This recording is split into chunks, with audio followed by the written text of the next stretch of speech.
So, you thought that having this turn into a screwball comedy wasn't enough?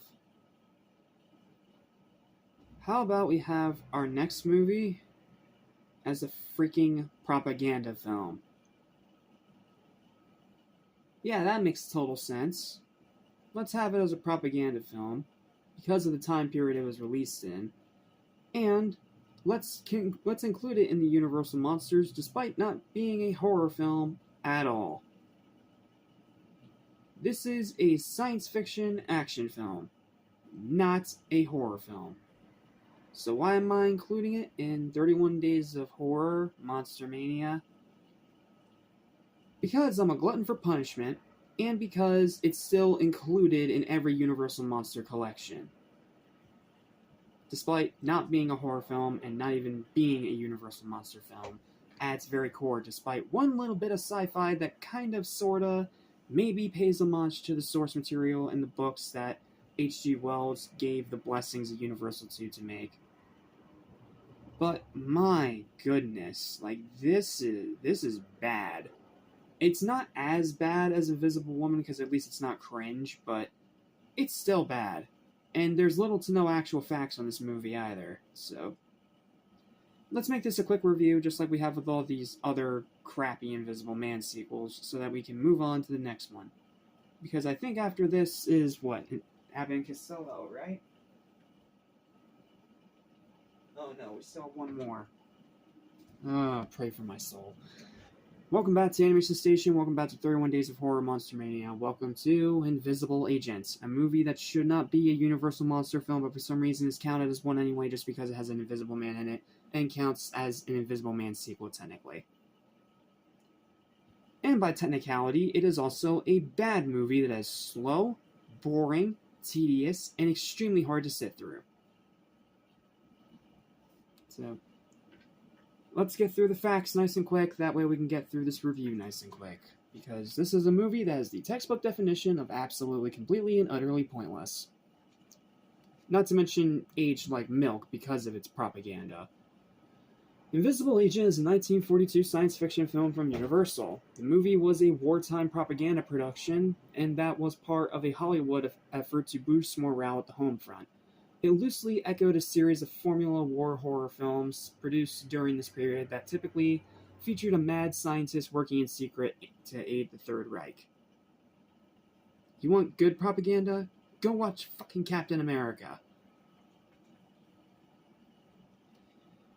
This film was directed by Edwin L. Marin, and the screenplay was written by Kurt Siodmak, who had co-written the earlier Invisible Man Returns in 1940. Siodmak was a refugee from Nazi Germany, and he gave the film a strong anti-Nazi tone that treated the Nazis as incompetent buffoons. A scene reportedly edited from the film had a hero placing a boot into Hitler's backside, following an official ban on all such images.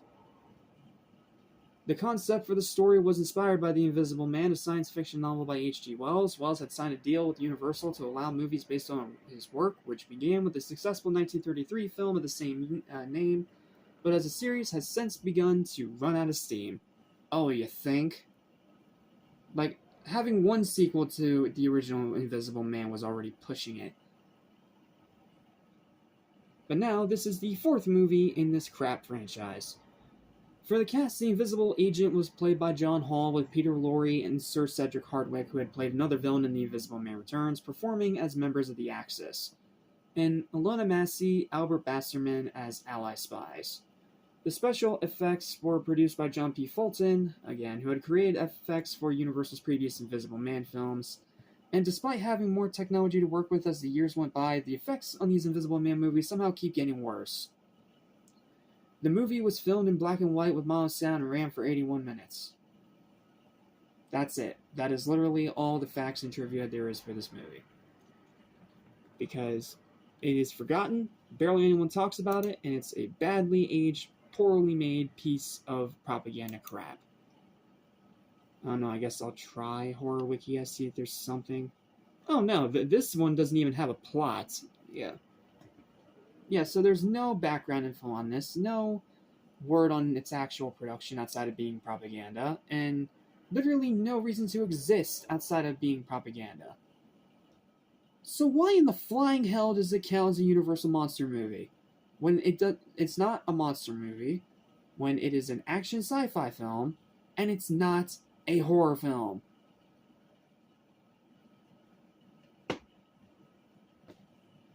It's almost like they took that same terrible idea from Invisible Woman and somehow just repeated it, but changed the setting because, of the time period, and you just had to get propaganda in there. Because that won't age your freaking movie at all. Let's just get this review done and over with, because this movie sucks massive. You know what.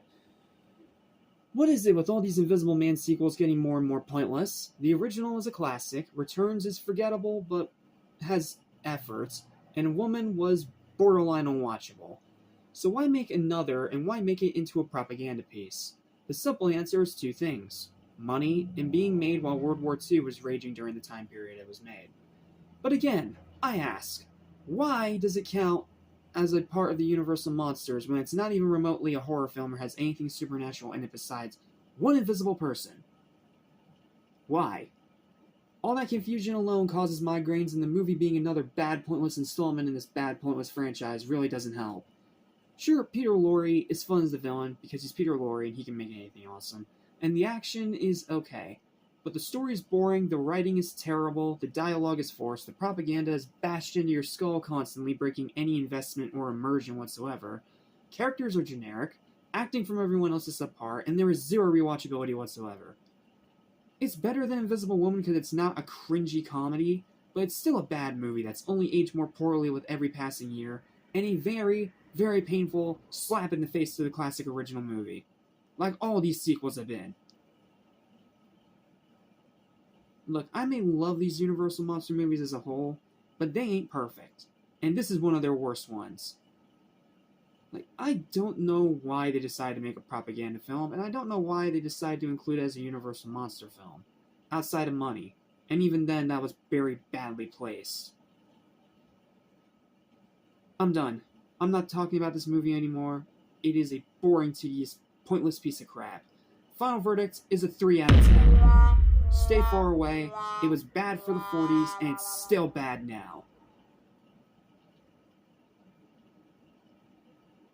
And that's it. That's all I've got. Thank you guys so much for watching. Sorry for getting angry in this review, but this movie just really rubbed me the wrong way. So I hope you still enjoyed. Feel free to like, share, and subscribe to this channel for better videos almost every single day. Feel free to hit the hype button if you so desire to get this higher up in the algorithm, some more see it, and some more know to stay the hell away from this piece of garbage movie. And I will see you guys next time when we continue our Universal Monster journey with... what's next? Okay. We start next time with the series within a series within a series, as Lon Chaney Jr. ends up taking the role as the Mummy for 3 movies of very varying quality.